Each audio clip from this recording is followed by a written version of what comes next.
Okay, hello everyone.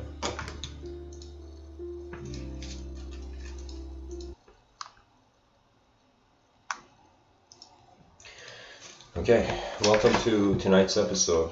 An interesting title has found me. I wrote it in a different way at the beginning. Flashes of future lives, but I would say when the future flashes in front of your eyes.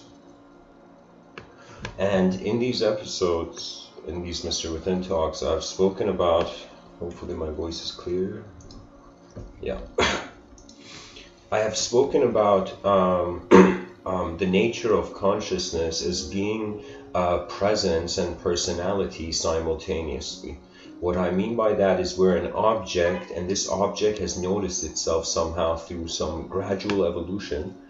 I mean, evolution is gradual, but I'm saying through a long period of time, an object has become a subject to itself. Now, this object, it is considering, it's noticing, an object has become a subject. Now, that subject is trying to wonder if it's only an object.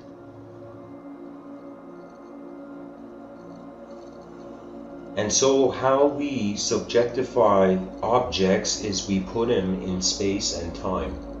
And we create points of reference between how an object is and how an object changes, or what does it change to, and that becomes the passage of time for us. So change is being interpreted by that which is starting off as an object, becoming a subject, then as a subject wondering, am I just an object, or could I even be beyond this subject I'm holding myself in? So, and if we treat it as if people, they called it in philosophy tabula rasa, a blank slate, as if philosophers, they had to write on like chunks of rock back in the day.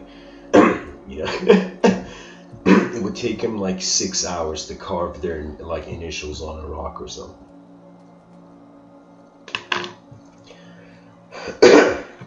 But the idea is that the human, this object fragmented itself in time and now functions as a sense of self that has a past sense of self, a present, and a future. And the way we experience it is we actually experience it as if it's all one moment. It's all the present, and we say going from the past to the future. But this is all change. That means you could like Einstein said, we created time so everything doesn't happen at once. So if you really wonder about time, you can see that it's all happening at once in the present. And so this is what the New Age community, for example, is very keen on constantly saying, come to the here and now, come to the here and now, and oneness has become, I don't know, the banner of the lost, like it's something like that.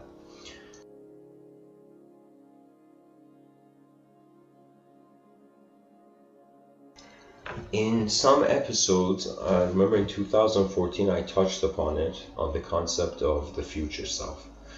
But there's many things I haven't said about my relationship with that idea. That means we are creatures that have a relationship with our past, and that relationship with our past is known and it is classified in regards to the memories and events of selfhood that we have experienced. Right? So every human being, or we can say most human beings, have a relationship with their past, which is where they are getting their identity.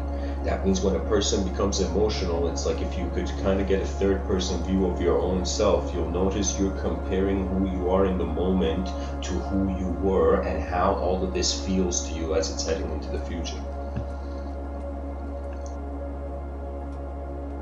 So what I'm trying to say is on this planet you can use a linear time format, or you can choose to see it all as the presence of nature, very simply. Now most talks I focus on the inseparability of the individual and the collective individual and the cosmic, but for this talk specifically, because I'm talking about time and the future, like, to be honest, if we went to excuse me,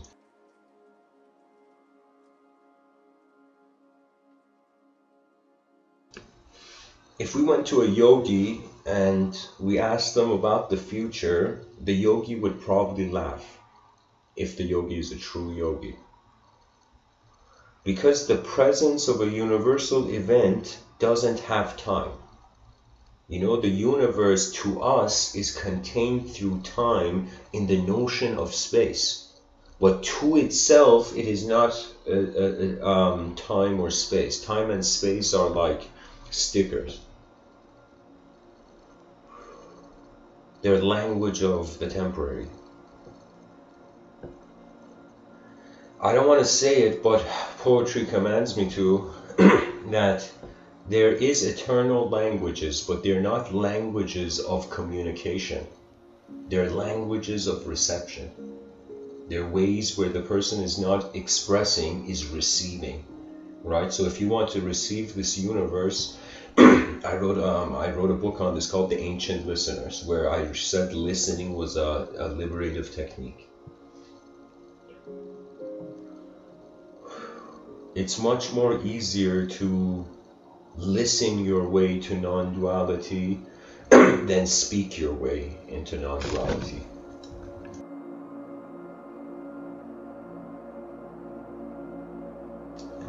Anyways,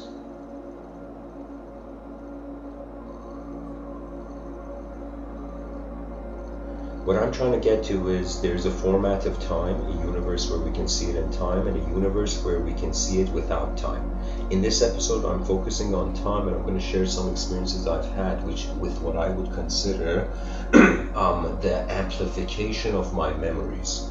You know, I wouldn't even say they are, I mean, to a secular audience, I wouldn't say they are flashes of the future, because our ability comes in how much we can understand something. Like if somebody, there could be an advanced technology, and if nobody can understand it, it's equivalent to nothing, right?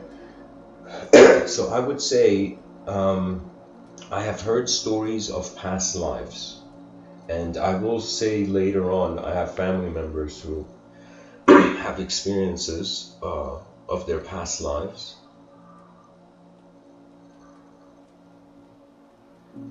But I would say for me, the past life wasn't as interesting as the future life. And just to say that even though I'm going to speak about the future here, this is very important for the audience to remember, my whole analysis, if somebody came up to me and said, hey, do you believe in past lives? Do you believe in future lives? See, I am speaking about it. I have experienced moments where its realism has been communicated to me, but I consider everything I am in the observable universe right now, everything I am right now, the person who's speaking to you, the body, the mind, the thought, everything is just the tip of an iceberg. And the vastness of what our intelligence is actually unknown to us. This is why I keep telling people, the unknown is unknown. Because the unknown is a vastness. It doesn't fit into the context of the conscious framework. That means in this life I have become conscious. The wisdom of the nature of the being is that it is not individual. So what it means is we are being the whole universe, and we are also being not just this biological body. We are being ourselves right now. We can't use the cultural program to personify that, because a cell doesn't have, it is intelligent. For example, you look at a cell under a microscope in a tissue, for example, there is complexity there is some sort of intelligence on its own level, but the cell doesn't have a personality. It's not like the person's, like all the cells in the person's body are like, no, we don't want to work today. It's like, excuse me, you know. So it becomes something where the cells don't have personalities. They're going in accordance to natural law, which seems to be the personality of the universe. But I would say it is way more dehumanized than our adorable, cute human minds can fathom. So my view is that there's a greater than sign to the unknown than the known. That's why I feel comfortable talking about this right now. Because there's more unknown than known. That means any human being can come and whisper anything, can come and say anything. But when you realize the unknown is greater than the known, then it's like, believe it or not, it's strange. It's a free-for-all of vision.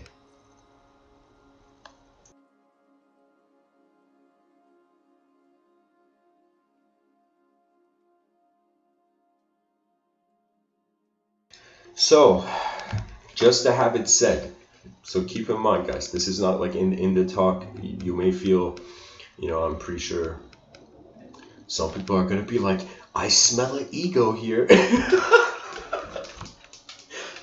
The day our species realizes that everything it is using, doing, being is energy, is the day the species will be enlightened. That means when we realize all those people we thought we were ignorant are just energy in motion. When we realize all those people we thought they had clarity or whatever, they were energy in motion. That is the nature of the realm. It's happening before we can choose to happen. That's one of the beautiful things about it. For some people it can cause stress, but for me it's like, thank God, at least the world knows what it's doing. It's like man has a long way to go, but at least nature, it's a good job, nature, keep going. And it is true, we are part of nature, but we are a hybrid. It's like Greek mythology, Father Time and Mother Earth, or I would say Father Sky,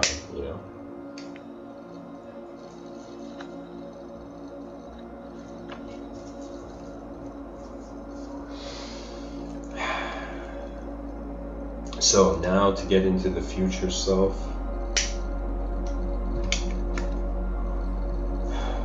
There was an evolution in my thought process of how I treated my own future.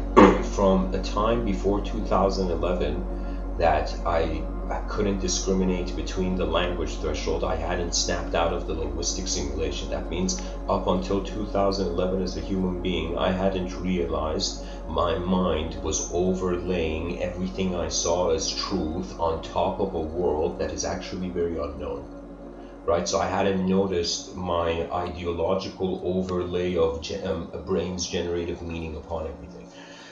So when I noticed that, it changed my sense of time, because I realized that time is like a concept. So the more you're a character in a story, the more real time is for you. But the more the character realizes it's inseparable from the setting, from the storyteller, from all of this,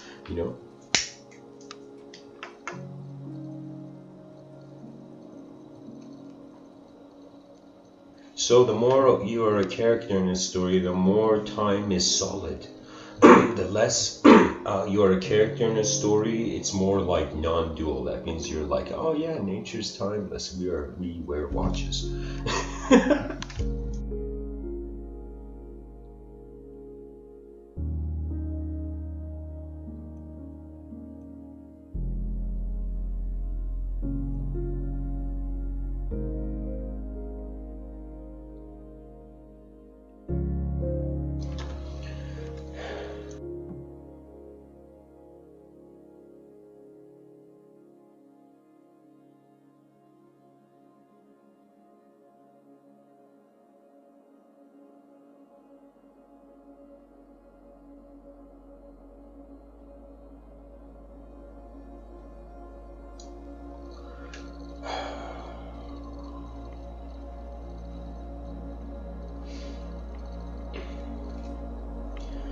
Flashes of the future. After I noticed my inner realms after 2011, I could notice how my mind was happening without a preference on it. And I would say the future is not separate. Even though I've said flashes of the future, I have looked into certain memories of my own past and seen the foreshadowing of what happened to me in the future in those memories. That means when we bring in time, especially we treat human memory,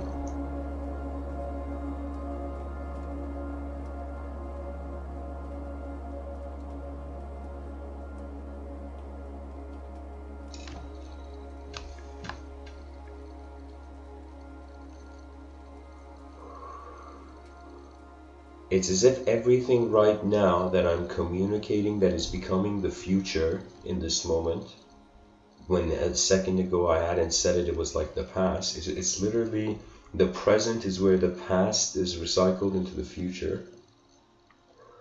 But also, if the future is there, that means we are treating it like an arrow where we started somewhere and we're getting to somewhere. What if we, and let's say we start, that's like the first kind of verb. We have three verbs. Let's say life is all about three verbs. How you start, how you maintain what you have started, and how you end.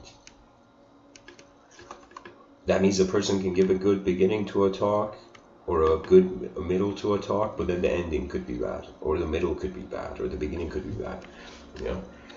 But then the ending could be nice, you know. So there is something where you start something, then you maintain, then you let go. So you pick up and then you let go. So in this life, we are born, we start, we live, we maintain, and then we close our eyes. What was started ends, at least to itself, to how it had started. That means the concept is you cannot know of the ending of something if you don't know the beginning. That means human beings, till the end of time, if we consider that we have no clue what we are, we can never know what died. That means imagine a person who doesn't know themselves, and then they transition out of this room, out of this plane of existence.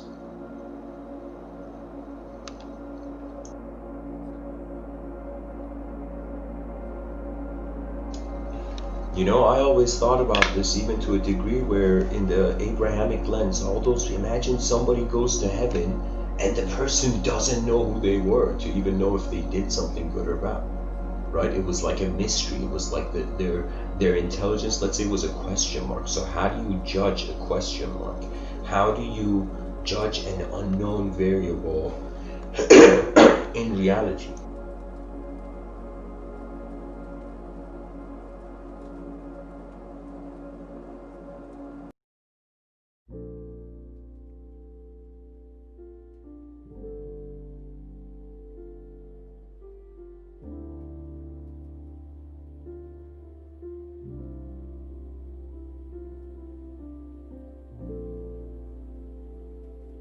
Now I thought, instead of the start, when something in time going from the start, middle, end, the beginning, middle, end, what if we saw the beginning as a dimension, as a room, as if this is the room of beginnings? It doesn't matter what kind of creature you are, you enter this room, things begin. Imagine then there's a room where things are maintained. Right, so I'm saying that we are looking at time. Things began, things were in the middle, things ended. You know, things were maintained. But it could be that when things began, that's the dimension of beginnings. You know, the dimensions of just it's as if like that's Brahman's force. Brahman is moving the chess pieces when things start. Vishnu is maintaining the chess pieces, is moving the chess pieces when things are at their middle. You know, and Shiva ends the chess pieces, as if we are the game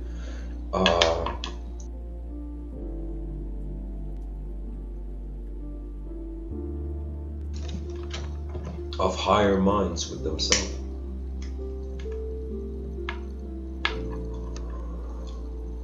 So if we treat the beginning, middle, end as three different rooms, let's say a person enters, let's say a mystic, a timeless being, or a lover of the unknown enters, let's say you go to Shiva's room, right? And then suddenly you see everything that has ended. Everything. Doesn't matter if it's universal, whatever. It's just everything in existence that has ended. It's as if in that room, imagine you see that. Imagine you go into Vishnu's room. Vishnu's dimension. Vishnu moves your eyes. And you suddenly see how civilizations and everything has been maintained. And you see the beginning. And I would say love is only for the middle of the road. Let me tell you what I mean. At the beginning there are tears, but these tears are unconscious. At the end of one's life there may be tears, but those tears are conscious.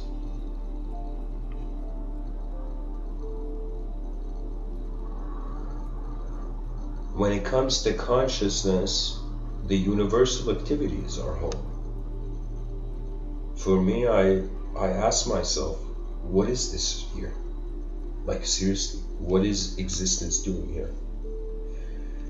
And one crossroad, the brain's like, I know, like endless ways of extracting shape and correlating it. Endless ways of fathoming dots and reconnecting them, or disconnecting them, or as you like in the inner realms.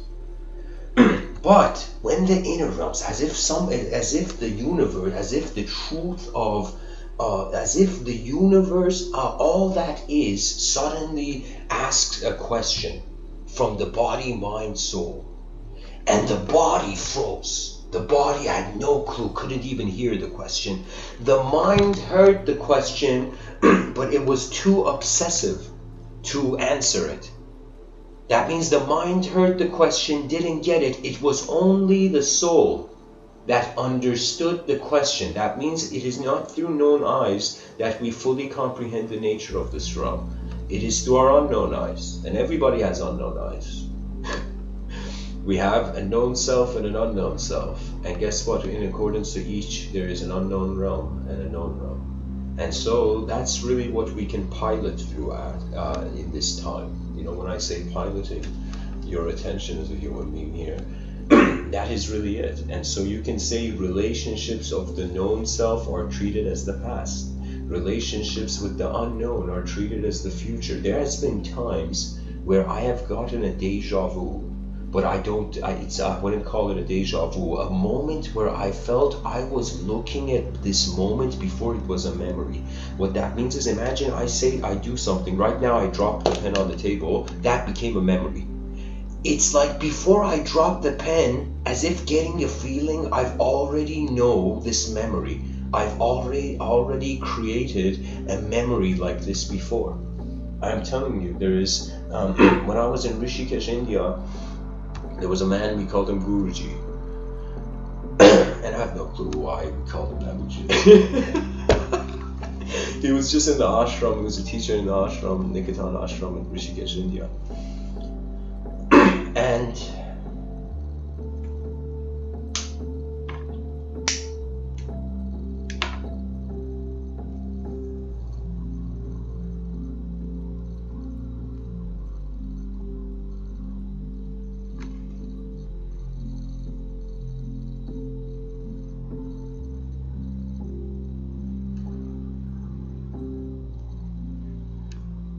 Guruji said, he said something, he said sanskara, impressions. He said that I pretty much had written a lot when I went to India, and I asked, like, where did the motivation for this come from? So, because to me it was very preferenceless, right? For me, I was like, okay, just going with the moment kind of feeling. But then the outcome of the moment had been way more intense than the linear life. So I asked him, what is this? And he said sanskara, impressions. And there's a storehouse of impressions from other ways attention has fathomed itself. That means, imagine before you were a human being, your attention was playing different games. And so suddenly it forgot all those games, came into this important game, and now in this important game, when it doesn't want to play the game, it remembers those other games. So it could be that a person disconnected to some degree with the normality of their era, of the time in history they're born. It's as if they will tap into impressions because the energy has to be expressed. That means, imagine somebody is a passionate painter, but you take, so let's say somebody knows how to play the violin and is a passionate painter, let's say. Now they take the paintbrush and the canvas and the painting tools away, and this person only has the violin. And so now this painter, when he plays the violin in his inner realms, he's actually at the same time playing a picture, because ultimately all creative activity is rhythmic. Ask this from that rock star on Age, intoxicated out of selfhood, just being in the ultimate zone, So ask this from the yogi sitting in the mountain. You know, it's like you will see we are human beings and we have a privilege. We have access to what is accessible to humanity in general. And it's not that the value of our lives is just our biological body or what we have as objects. It is the way we live in our moment. And believe it or not, it becomes very joyful when a person finds out the pace of their mind. Every person's mind and way their intelligence is fathoming the world, it's going at a certain speed. I'm telling you, everybody has a natural speed to their intelligence. If they, I call this poetically in another way, making the mind your ally, making your own mind your ally. That means it is you see in this life, when we're individual, what can an individual do? Work with the collective. So as long as you're an individual seeking truth, your answers will be pointed towards collectively. So but there are some individuals, rare individuals, I shouldn't say rare, I mean any person who taps into that antenna frequency, let's say, that antenna like that radio channel, anybody who changes the channel to that.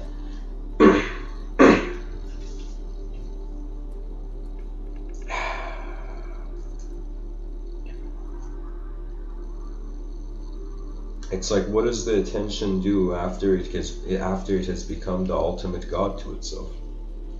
It's hilarious. The moment you become a God, your mere existence is to only serve creation. That means those who truly have dared even go close to the concept of God, you must serve until you realize you have been serving yourself, but not the self that feared, the self that loved. Anybody finds the allegiance of their own intelligence that cares for itself, it is literally as if you have been on an island cast away and suddenly the helicopter of your mind found you. You know, and you had been cast away in this island, for example, to a point where all egos had in some sense dropped away. There's this story I must share. It is from Hafez and a person named Attar. These are poets from 700 years ago. Okay, and the story of Hafez, this is something he's shared in his poetry, The Gift. He has this book, he calls it The Gift. So Hafez says he goes to Attar, the super enlightened dervish, Sufi dervish, and he goes to him and he says, I want to be your disciple. And he has desire, he has that desperation of, I want it, you know. And so Attar looks at him and says, no, you're not ready, go away, you know. And Hafez gets offended. He's like, I have experienced my inner realms, the intuition, no. You know, his pride is like, you know, taking...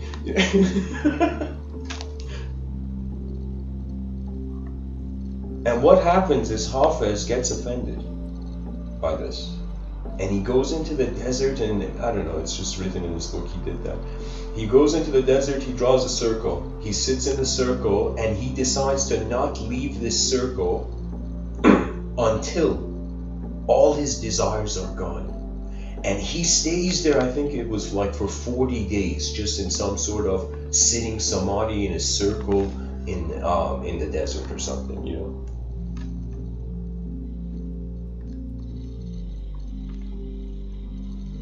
And what happens is at the end of when all of Hafez's, the Sufis, this mystics, all his desires dropped. He stood still so long until there was no desire. He saw his desires to their end. That means there's one way where desire animates in the inner realms and you keep feeding it from the outer realms and it remains. And then there's like that extreme yogic ability where it's like they are so selfless, desire doesn't make sense to even exist. That means it's not that the person stopped or quit. The person left the room that action made sense.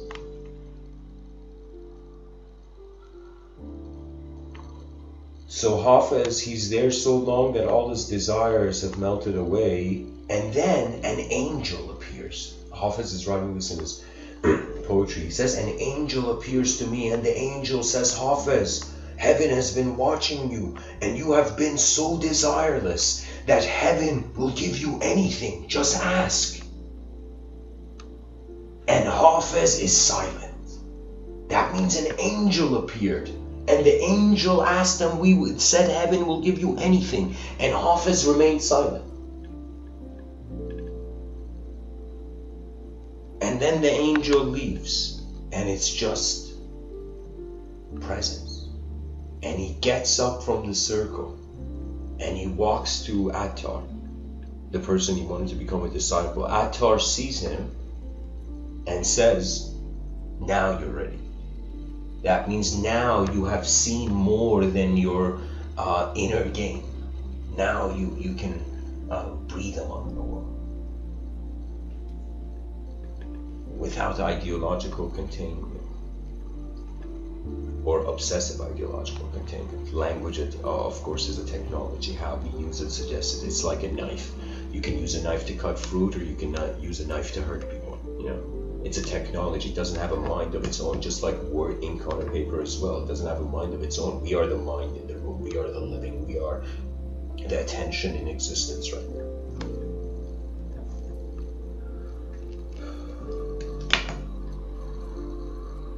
So it was as if when Hafez lost all his desires of what the past wanted to fulfill through him in the present, he managed to find the pure present. And the pure present is where death, ideological death, cannot happen anymore. Because you realize that which you consider to be the idea of you, every day you wake up, it changes. Isn't that remarkable? Every day we say it's a new day, new self, new opportunity. But what is this new? This new is an ability of intelligence the moment you fall asleep, whether you have a dream or not, to then be teleported back into the conscious waking state. For me, it's strange. It's as if, I'll tell you a perfect metaphor for sleep. There's a streaming software I'm using here. If I mute the streaming software, it just keeps going. If I stop streaming, the YouTube video shows like circles around it for people who are watching, but it doesn't take away the time. So it feels like the mind is the streaming software. And based on the person choosing to stop streaming, that's like sleep. Sleep is where the mind takes off its outer realm work clothing and now enters its real home. Sometimes I feel when I wake up, I feel I have traveled, even though there's no image. It just feels like I have been somewhere. And that feeling is very strange because the only thing we're left to use as an alphabet or some sort of information spectrum to define it is in the outer realms. That means if there's 0.0 whatever amount of zeros, like 1% chance we're multidimensional, all our conception in a certain dimension can be flawed. So it could be that what the person thought was a past self in superior views is collectivity remembering itself. You see, we can say right now we are the past going to the future, or we can say we are the future right now remembering the past. We are in the future right now. We are the future. That is the difference. Right now we are in time. I have fathomed it in a way where, I'll say it this way. The logos, I wrote this sentence here just not to forget it. The logos shared something with me. The future cannot be feared, only entered. That means you can't fear the future because it hasn't come. That means it's not an emotional thing. The future is where it surpasses individual consciousness. Just fathom it that, 3,600 years from now, we are not people. We are winds of cyber collective minds, or not cyber, well, it depends on what we choose as a species. So it's as if right now we're worshipping the individual. And the individual's like, what am I worshipping? And it realizes it needs the world. That means for me, it's just the idea of the world as a friend. That means, let's say this planet was under invasion, under attack by aliens, right? And they wanted to destroy the planet. Now, let's say all human beings through hyperspeed spaceships had evacuated, right? I would stand with the ship if that was the case. Do you know? That means it's as if the person can't avoid how many times nature has been a part of their mind. I can't tell you how many moments I've in my inner realm, there's been some sort of complexity or stumbling, but suddenly I noticed something beautiful in the outer realms, or I saw the sky be in a certain way, or saw weird clouds in the sky, and suddenly my whole attention changed. It's as if the natural world is a friend. But when we're not friendly, we become our own enemy.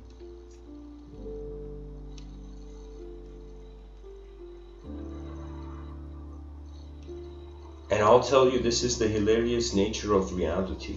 For all those people,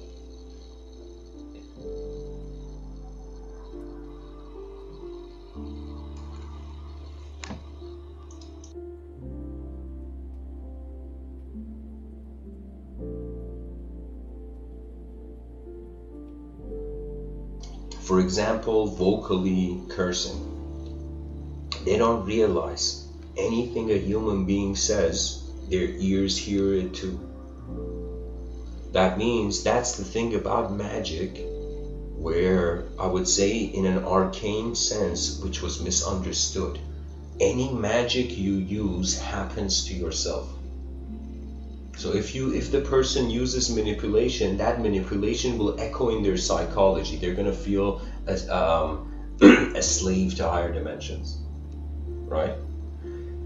And so that is the danger of one dimension deciding for all. See, in this world, the best thing we can say is, hey, the world is alive, folks. You know, it's like, keep that in mind. Don't disturb life, you know. It's like a person sees a horse, you know, the person doesn't go and just jump on the horse. Do you know what I mean? It's a creature. It's going to get startled. It's going to get alarmed. It's something where you have to realize the world is as alive as you are, because where do you think your life came from?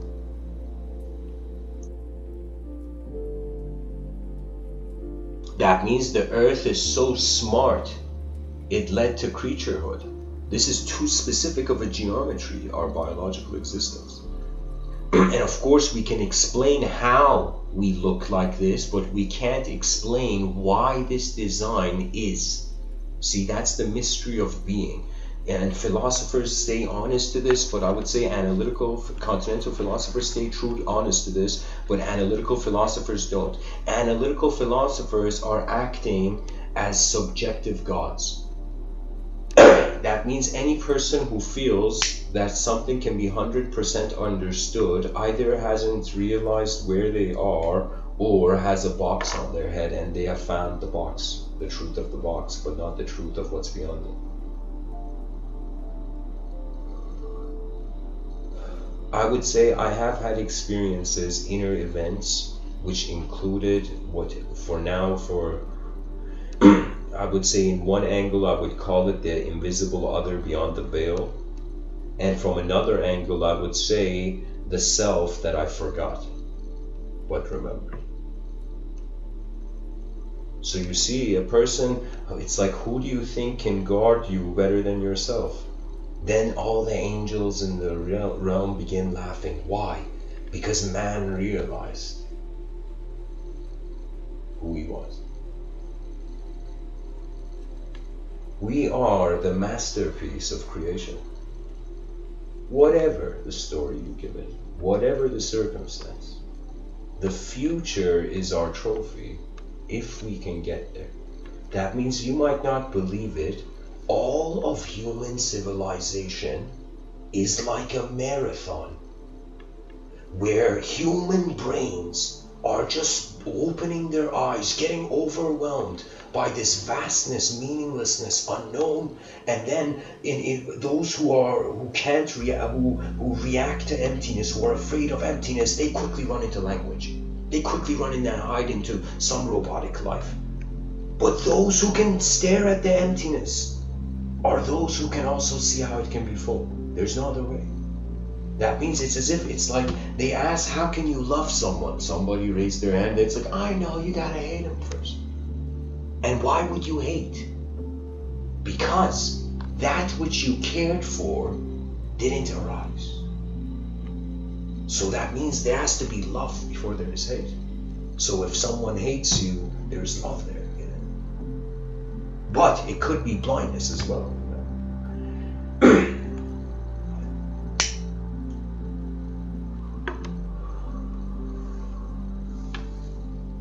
And human psychology, it's all about introductions. That means it's astonishing to me how few people on this planet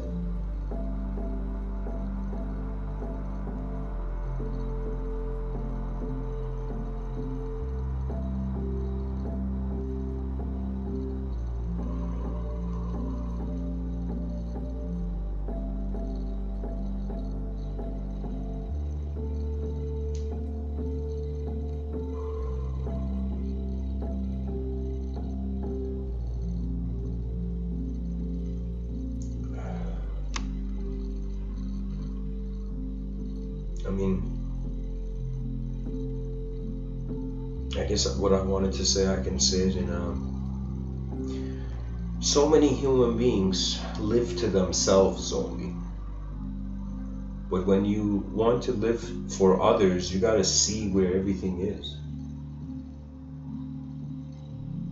It's like, you can say, I don't know, you can't fear the future if the future is collective. If we are the future, then it's like there's nothing to ever fear. If we become robots, there's nothing to fear. It'll be easier to be immortal that way if consciousness is transferred, and like robots can't die. So we just eternally just update the whole universe technology. But if we want to keep the human activity seems like a holy relic.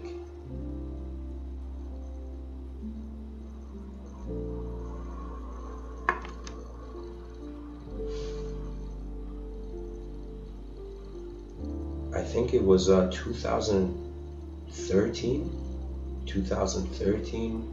I wrote this book called The Great Work. The whole book started because I got a vision in my inner realms where I saw a giant rock in space break up, and I was witnessing it in my inner realms as like space, like I had no body. I was just witnessing it in my inner realms. And what happened is, as this giant rock broke, I knew each rock had a soul in it. I don't know how I knew it. It was just when I was seeing it. And for the first time, it was like this recognition that it's as if it's an explosion. That means many systems of intelligence are fragmented, right? And it's because of this fragmentation, different dimensions meet each other eventually, right? So it's as if, imagine, just like how it's getting overpopulated, for example, on the planet, and a resolution to it would be like building sky cities, as I suggest in civilization 2. But what I'm trying to say is, like, just like how it overpopulates in regards to people, we can say when dimensions overpopulate, the intimacy and interlinking between dimensions increase, right? So it could be like the more people there are in a room, and let's say all those people are talking, the closer they are to each other's ears, the more everybody is hearing everything, right? So that's one advantage, at least, to a packed room. Communication is in one room.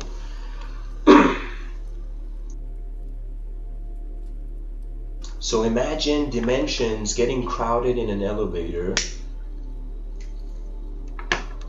and it's like something similar.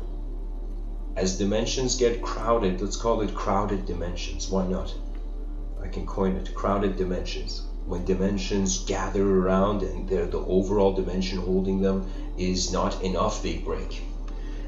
And so after that inner realm vision of that giant rock in space breaking, and me knowing that every part of that rock was harboring souls in it, then the whole book, The Great Work, it's a very strange book, by the way, for those who care to buy it or read it.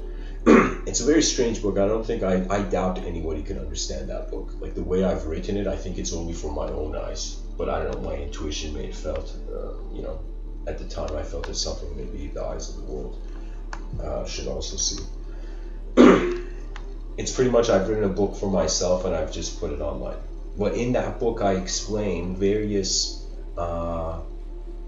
relationships of collective conscious integration in regards to that the left brain hemisphere is an inverted triangle with a circle in it, and the right brain hemisphere is a circle with an inverted triangle in it. The circle that encompasses, and this is kind of like a fractal relationship, even though at the time of writing the book I didn't know what the word fractal was until the last chapter of the book.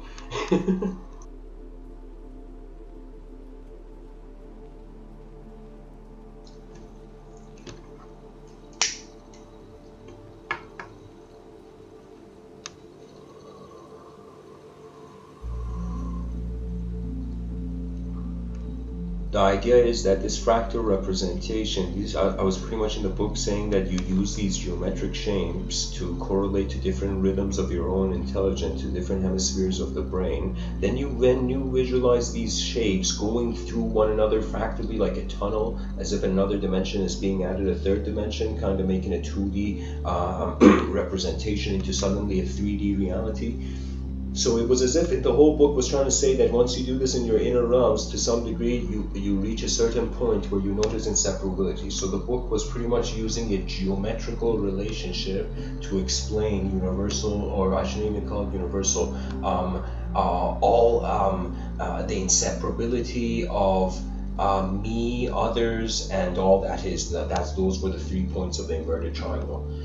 And people can search in the talks, The Great Work book review, and you'll see me in person talking about that book. So,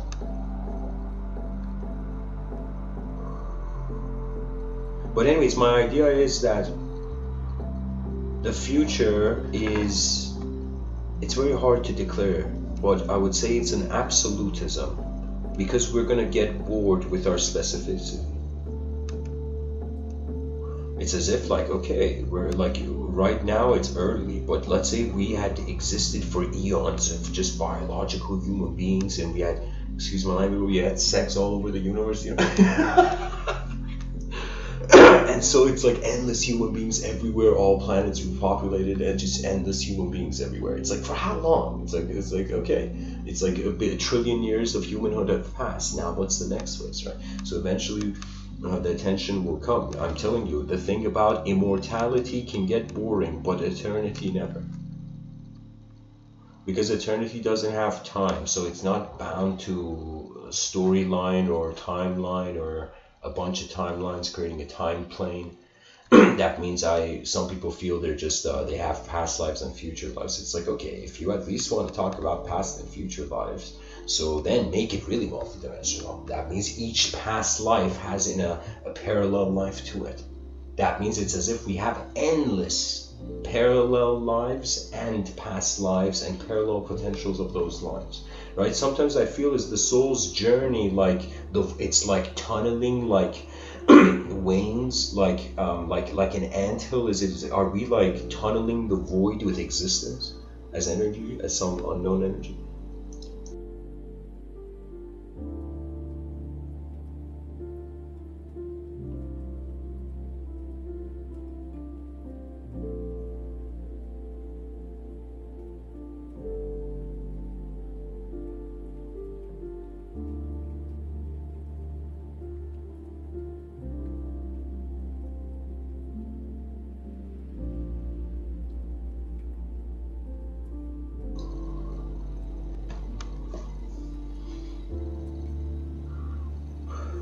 I'm saying if our future is an ocean, if our past was a drop, and if our present is a river, right? And imagine these were dimensions. The ocean was 4D, I don't know, the present is 3D, the past was 2D. So I'm saying that it's like realizing yourself as an individual in absolute being, then realizing yourself as a collective rhythm in the absolute being. That means it's like raindrops hitting the ocean, and then it's like like a river going into the ocean, and that moment the river goes into the ocean, it's like a current in the ocean. So in totality there is movements inside totality. I don't know. So if the future surpasses humanhood, like it could, I feel it is, to be honest. I feel being human is a phase. It's like just a phase the planet's going through.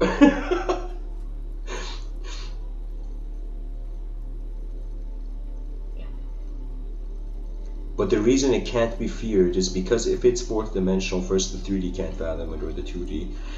if it is collective, the river can't experience the ocean while it's being a river, and the drop can't experience the river or the ocean when it's being a drop. Usually selfishness makes you a drop, so in your inner realms you feel you can evaporate soon. I would say selflessness makes you feel like a river, and this is the great teaching of love, that it's not, I would say that it's not a solo journey, that the blessings of nature can integrate. It's like, that means like it's as if like angels flying in the same sky, or like fighter pilots. It's a quick escalation.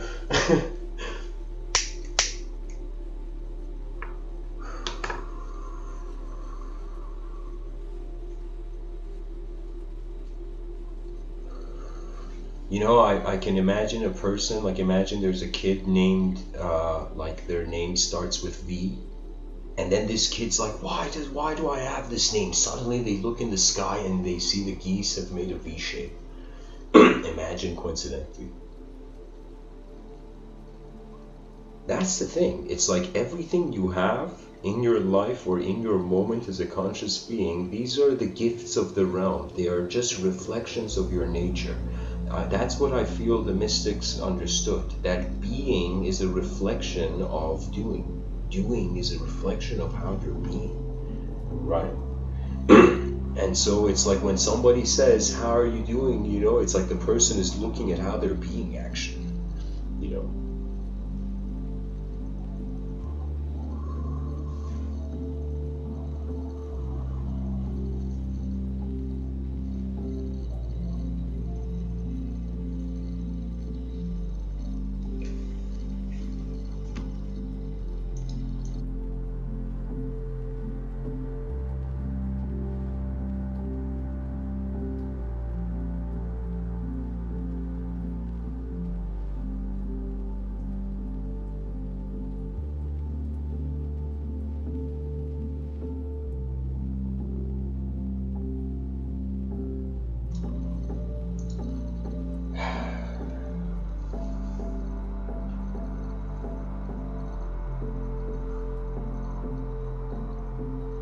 I'm trying to see what other flashes of the future I've experienced.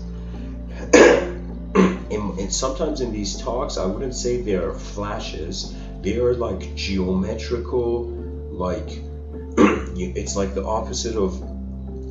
It's like a geometrical future extraction. Sometimes I look at the geometry of something and I can see it, how it was treated in the past and how it can be treated in the future. But those are based on like probabilities of how the mind looks at something and simulates it, right? A person can look at their phone and suddenly like think about the phones that were in the past, like that Nokia brick phone. Or for example, they can look at a phone and they can see that this is a screen, and the person's gonna be like, why does the screen need to be on a gadget? Why don't in the future we just have like small spheres following us above our head like golf ball sized drones, and they just show the hologram. They just holographically display. They're like these advanced projectors that it's like when you're talking to someone, the real-time hologram of them appears. Right? So imagine you go into I don't know, you go into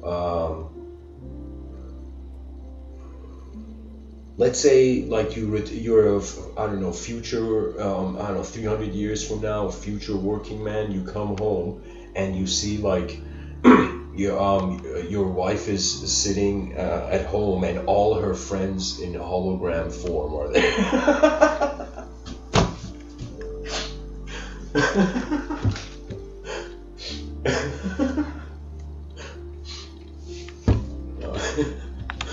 No, man.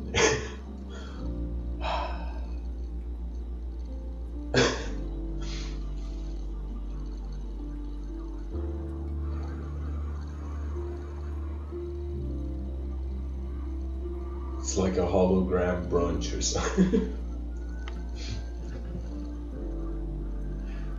So there is methods that can make you kind of see how the future may happen, and you try to find the closest probability, and I try to share that sometimes in the talks. But moments where I have known the future, that has happened. Once there was in a dream. In a dream I saw something, and it was just a vivid glimpse of a scene. It was as if, you know what it was? It was like in the dream, my head for a nanosecond, it's like my consciousness just saw a room, saw just the scenery, like one scene, and then suddenly I woke up. A week from there, that moment, I found myself in this P.F. Chang restaurant, and the hallway of it exactly replicated the dream I had a week ago, to a point where I could exactly know. And I was like, wait a minute, is my soul like a week ahead of like time? Like, do you know what I mean? As if, could there be a sort of relationship that we think we're trying to live into the future, but the future is already alive, kind of mentality. So there was that kind of like strange dream clarification.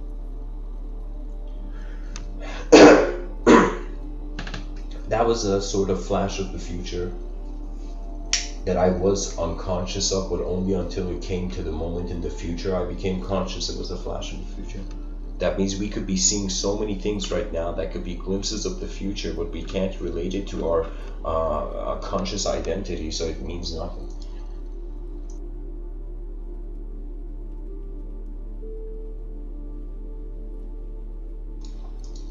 Possibly.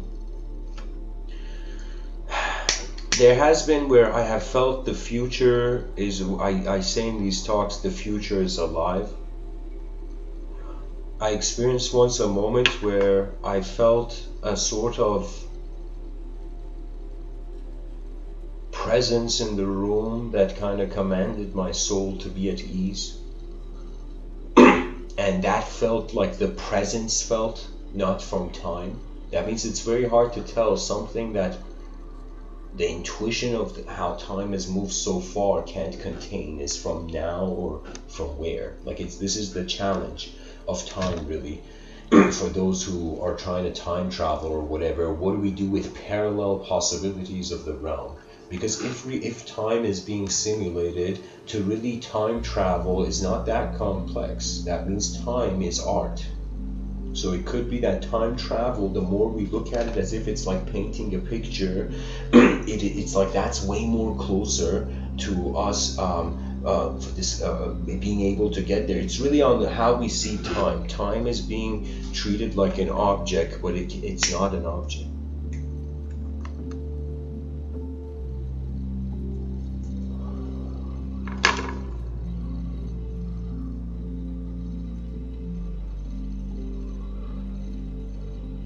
So it could be that the future is a way that life is alive that we cannot fathom yet.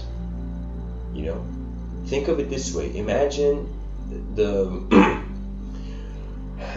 mind is a branch, the body is a leaf, and the soul is the roots of the tree, the trunk and the roots.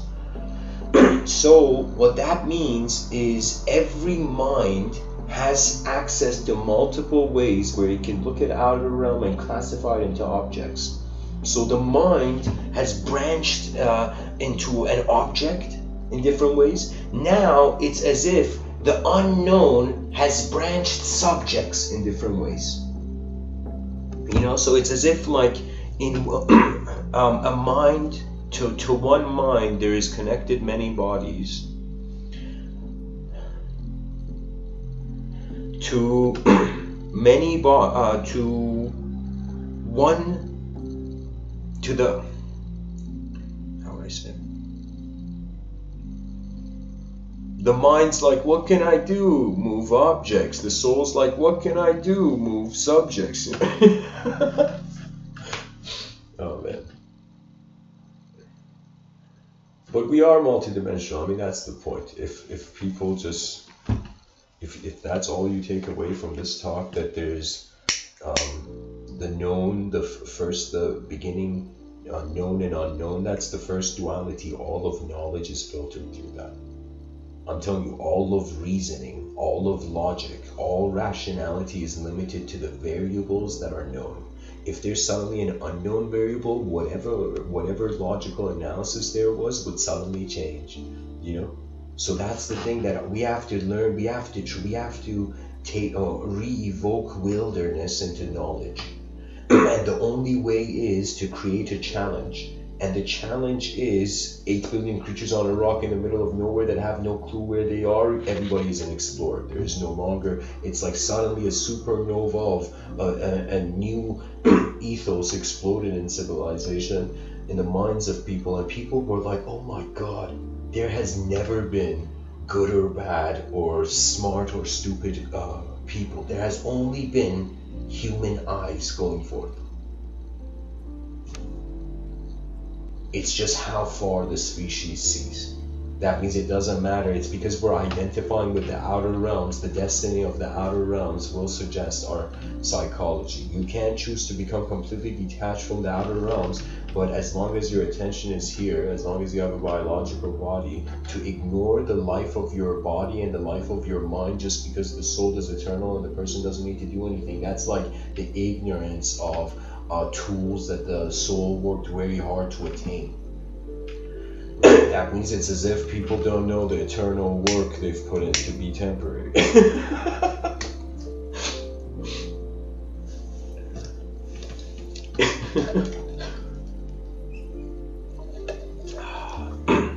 I'm considering this ice cappuccino I'm drinking made by eternal beings right now.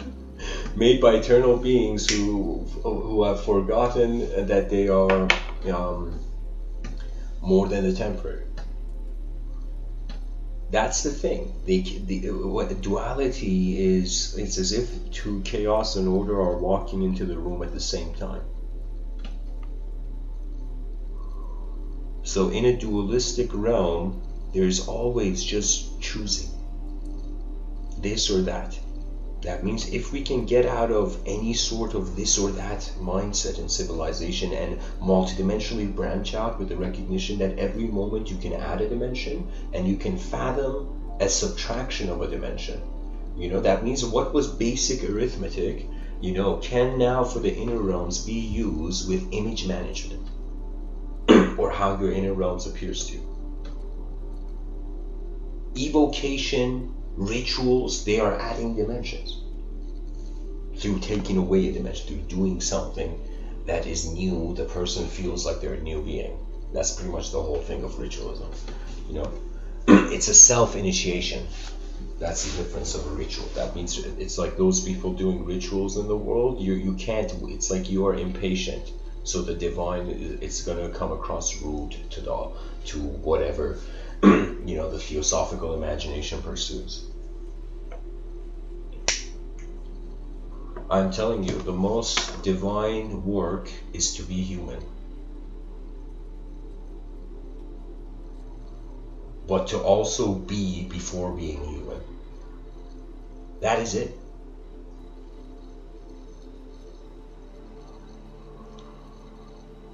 Valerie, guys, my attention came to the chat section. Valerie in the chat section says, is that why when you ask a very small child a question that can barely talk, they give deep answers? No. See, people give answers based on what they see. We feel the child's answer is deep because we have forgotten the wisdom of our own eyes. But the child doesn't have classification. So you see, this is why I was saying like the educational system should do a genius chess move globally, where we should make a list of the hardest problems and give it to the youngest kids to solve with the craziest imaginations. It's like, oh, you see invisible friends, now look at this global problem and see what you see. And the child's imagination is going to run wild. Why? Because it has not been bordered up yet. The child, like a piece of clay, hasn't been sculpted yet by the environment, by the parents, by the friends, by the environments, by TV, by stories. It's like, I feel sometimes when I'm speaking to the audience, it's like in a giant battlefield. And a giant information explosions happening all the time, battlefield. I've suddenly started talking and seeing who's there on the battlefield.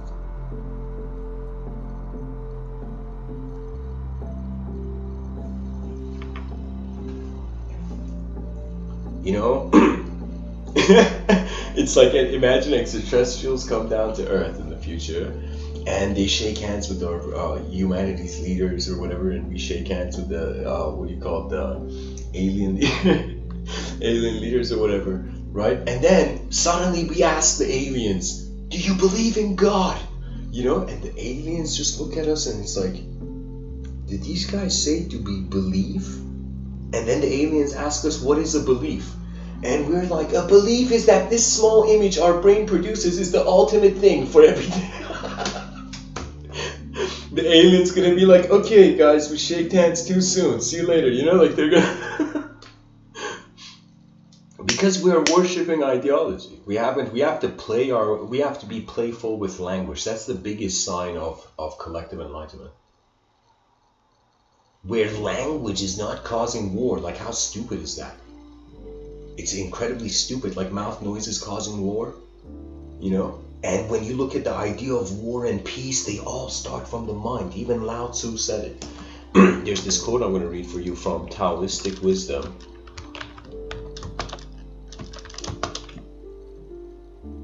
From a man who made the long white beard popular in our history.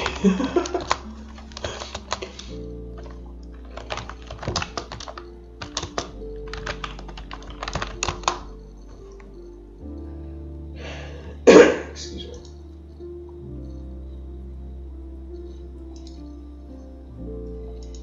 There we go. Lao Tzu says, if there is to be peace in the world,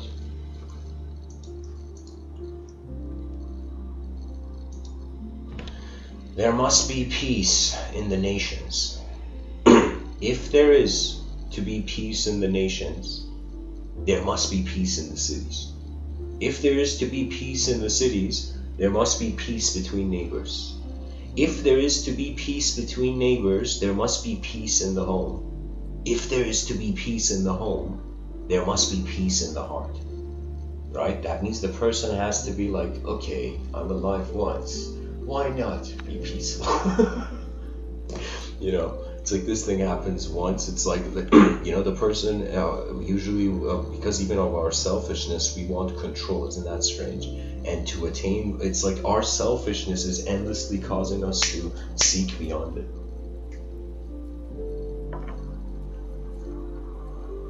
Because when you get a giant ego, like a giant mass, it has a gravity. I would say every person's intelligence has a gravity. That means any person, there's hidden dimensions behind their eyes. Everyone. No one is excluded. Even if it's a puppy, let's say even a puppy staring at us, we don't know, but it could be unknown dimensions. Like if there was someone from Japan in Shintoism, they'd be like, okay, even though I see this cute puppy's eyes, there's an endless highway of souls moving through this material vessel. Like that was Shintoism. You know what I mean? So it's like a person. It's just so remarkable. In this show called Black Clover, there was a character called the Wizard King, right? And this character was so fascinated by all the different types of magic in this storyline there, like it was a universe of magic or something. And so in that universe, this guy was like the most powerful character in the story. His personality was like this nerd who liked magic, right? Who was like this kid who liked magic, pretty much. Right? That was the psychology they had given to that character in that position in that storyline. And so the character was fascinated by magic, and now imagine every human being becomes fascinated by how intelligence is happening. Those hidden dimensions behind our eyes, they are our salvation. And if we are too shy to build an epic future, what are we doing here?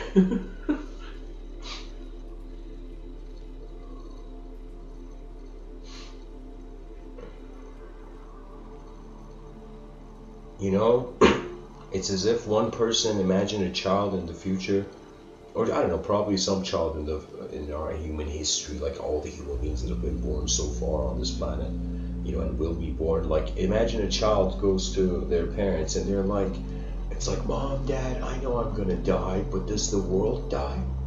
Right? And imagine the parent is secular, the mother is religious, right? The father is secular, the mother is religious. And so the mother says, no, son, there's going to be an apocalypse. And the father says, son, there's going to be an entropic heat death of the universe. So I guess so, our universe dies. And the son's like, no way. Imagine, this is completely hypothetical, guys, what I'm saying here, creating this story. But I'm saying, like, the idea is that nature is a display. Is a performance. Right now, I'm a performance of the periodic table. It's like whether I like it or not,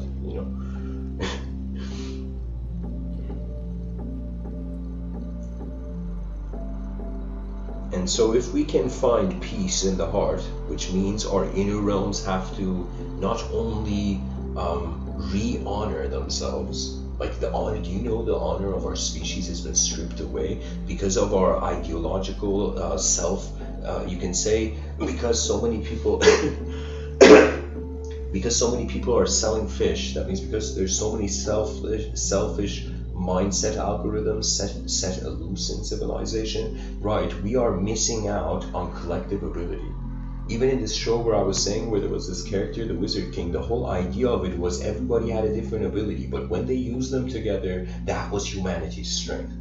Right? So we have to build a system where it makes our strengths be able to become way more integrative. And so the only way is through effort. So I would say the challenge, like let's say a person looks at this life and universe, like so much information, so many ways to look at it. Oh my God. So the person can eventually reduce it all down to we are energy and consciousness allows us to have effort. So it's literally like pressing a button of effort or not. That means everything I'm doing, everything I've done in this life has just been that. It's as if the mind is in a certain state, then through choice of how that unknown spontaneous free will's choice, then comes, movement in psychology. That means it's like, believe it or not, psychology is a choice.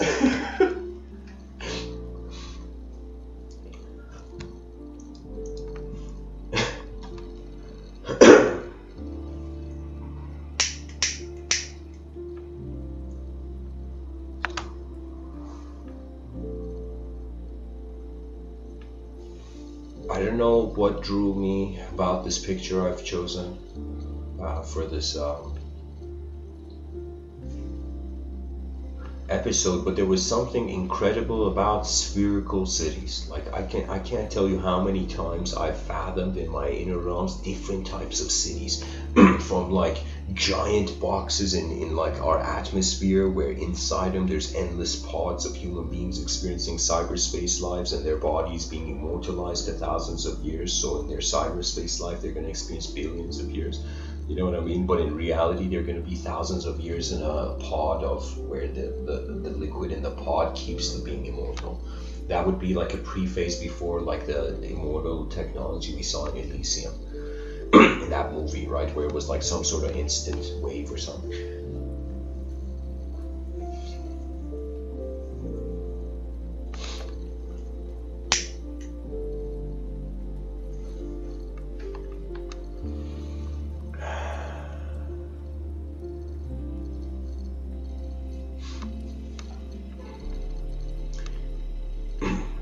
I feel the sphere is very important. There was a person named Buckminster Fuller. He was a genius, by the way, a genius of design. I would say one of the great fathers of design for human history. In human history, he said something where he had come to this conclusion that the best room for the human psychology was like a half sphere. That means we're all living in like boxes, okay? Right now it's a very cubic phase of how the outer realms look, right? But Buckminster Fuller was seeing it as half sphere. A room that is like a half sphere is incredibly pleasant to the mind, because Buckminster Fuller was so smart to notice we are a creature on a circular platform. We're on a giant sphere. Because we're in a giant sphere, if you had like honestly, I think this is the best thing. This would be my ideal vision of an office, where it's like this glass dome on top of this building above this forest, and that's it pretty much. Like half sphere glass dome, and it's like everything in the office is there regular.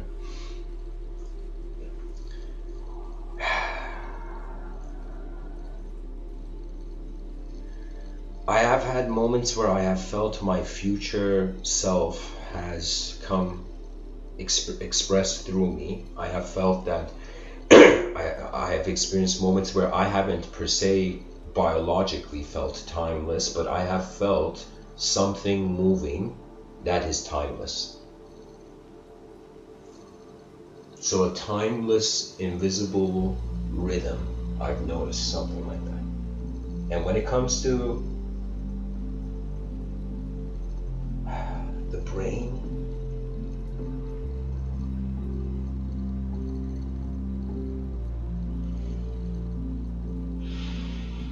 it's an instrument for space.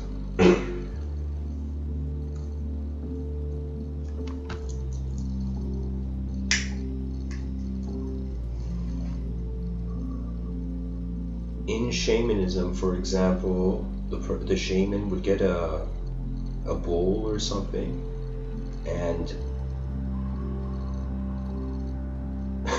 would put, I don't know, feathers, sticks, like twigs, like, I don't know, bones, stone, whatever the shaman could find, and the shaman would suddenly become, I would say, go into his presence and then throw all the stuff in this bowl on the table or on the ground or something, and the way they landed, what they signified, and how their attention, the moment they saw the object, what instant inner realm vision there was behind that object, that new moment of sight. I would say that is like a flash of the future. Because the future, it is 100% unknown to a creature in time, but if we become the unknown while we're in time, it's as if the future is remolding the past. So it could be that our thoughts are the future moving the past, our bodies, our minds are the future moving the past, our bodies are the past building to the future, the past being moved by the future. This even, this sort of thinking, this stream of thought even took me to a point where I was even fathoming that the idea, the esoteric idea of guardian angels, for example, that's the future self. Who else knows how you're going to slip? Do you know, it's like when you think about it, it has to be you that can guide you. Because who else knows you?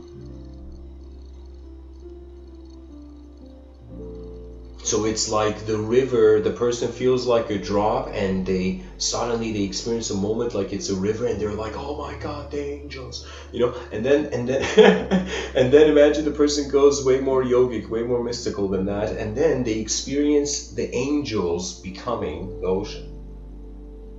It's as if, who said the sun's light beam? It's like, I have touched the sun. I don't know if people realize this, but my eyes have touched the sun. I don't care what people say, they have touched the sun. It's so easy to touch the sun. We're doing it all the time, you know. Because the beam is from the source. And even this concept of source or one source and all this, oneness, it's like you can't worship oneness, by the way. This is why love is the only way. You can't process it, you can't analyze it, you can't analyze like a singular event. You can only analyze events that have been cut up enough to have comparative relationships.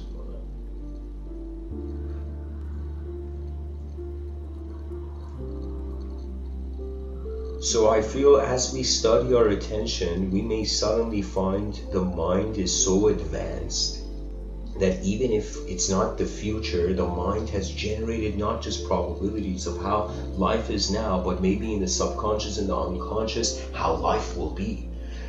That means it's like, you know what it is? It's like, think of it this way. My brain saw a golf ball, then my brain saw my phone, then my brain saw Star Wars. And I'm just saying, it's like that. It's kind of like you can imagine a drone, a small spherical drone again. That's like, I'm just trying to show how the brain is using whatever it can find to try to realize the present, only to see the present is ultimate freedom, allowing the future to arise. That means anybody who cares for the future, you got to care also for the freedom of the future generations.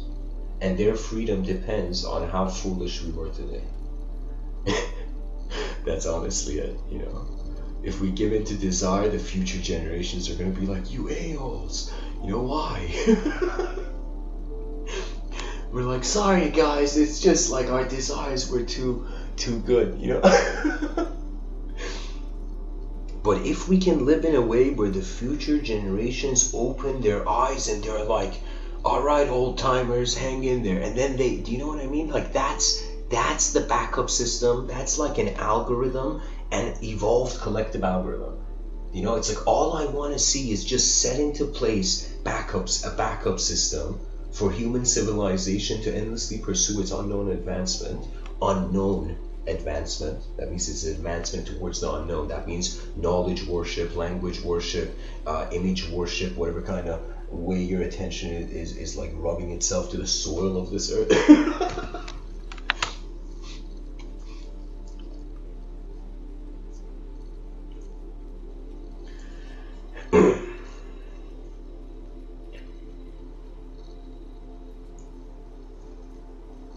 And freedom for an individual in a world doesn't make sense. It's not freedom. It's ignorance. We are intelligent enough as a species to apply a win-win algorithm to develop again a civilization where the collective is treating the individual its citizen. Do you see? That means we want actually the best thing that societies can happen is that they don't turn into Big Brother or Orwellian style. They turn into the older brother. Do you know? That means it's as if like something that's not trying to live the person's life for them, but someone who cares for the person if things get disturbed. You know.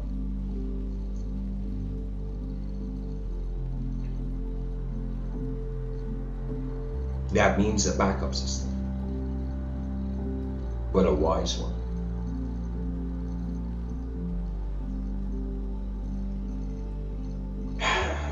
Back into the idea of time, and of course, guys, as Aristotle says, it's a sign of an educated mind to entertain an idea without accepting it. So I'm not trying to have anybody, like, it's impossible even for like two people to believe the same thing, but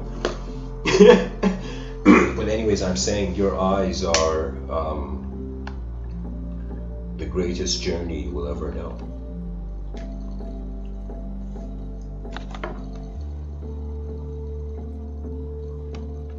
The future self is possibility.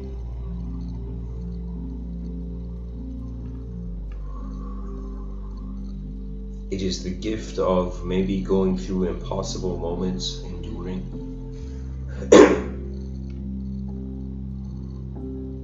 It could be through recognition of emptiness.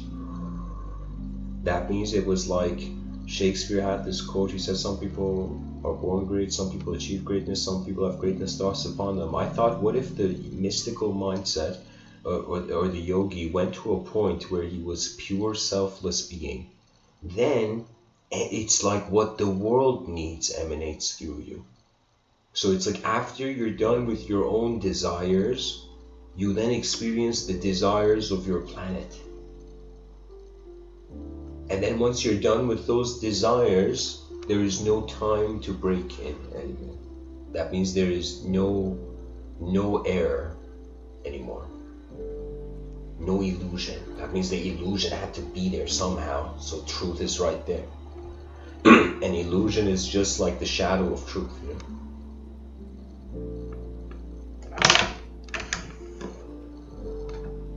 Anyways, guys, thanks for listening. I hope this episode was helpful.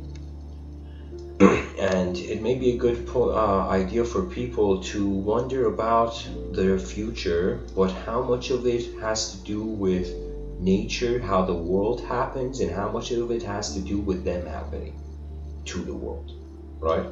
That means it's like you can say it's so easy to do nothing. It is easy to not care. It's easy to break a house of cards, but it's not easy to build it, for example. So anytime it's in the moment feels too easy, the person should, I feel, pilot towards the complex also. And the future responsibility, how we respond and the ability we have to respond suggests how the future will be. So it's like how we choose to live will suggest the life of the human idea. Echo. Anyways, guys, thanks for listening. I'll be on Discord in a little bit, and that's it. Namaste.